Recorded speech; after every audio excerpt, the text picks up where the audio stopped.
Hi guys, ngayon gagawa tayo ng Maha Blanca with my Yayan, my kid. Yayan, say hi. Happy New Year, Merry Christmas. Today is Medianoche, going New Year later. So today is December 31, 2023. So ngayon ay gumagawa po kami ng Maha Blanca. Ayan, so ayan, kanina po naglagay po kami ng dalawang Coco Mama. Yan, dalawang Coco Mama, 400 ml.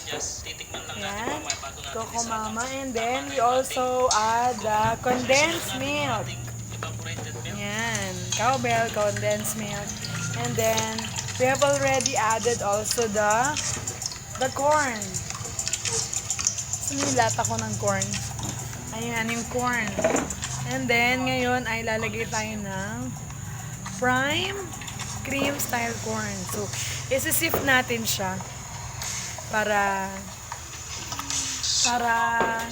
hindi malagay yung liquid.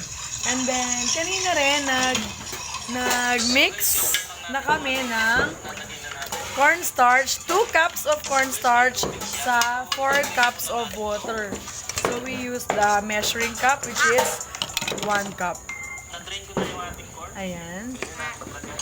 So, ngayon ay isi-sift na natin or iti-drain natin yung liquid nitong corn. Mommy, are we gonna put it now? Are you gonna put it now? Later. So, 4 cups of water. Then, bubuksan ko na ito ating cornstarch or corn flour. Tutunawin natin siya dito sa ating tubig. Maglalagay ako ng mga 2 cups. O, pwede daw ilagay yan? Then, tunawin natin siya. Hindi ba nilalagay sa bang? Then, ihalo lang natin siya dito sa ating nagawang mixture.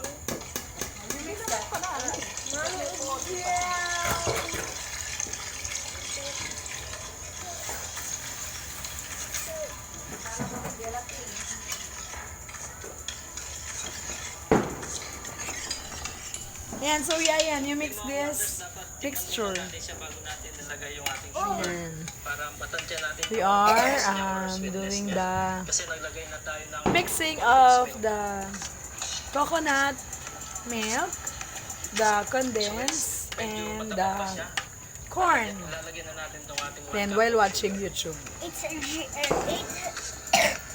So guys, Mommy, it's a drowning. It's drowning na. ihalo lang natin siya dito sa ating nagawang mixture. It's drowning. Ayan, imimix na daw natin to, anak. Imimix na natin. Imimix na natin yung melted cornstarch sa ating coconut and condensed and corn mixture. Mga wonders, dapat tikman muna.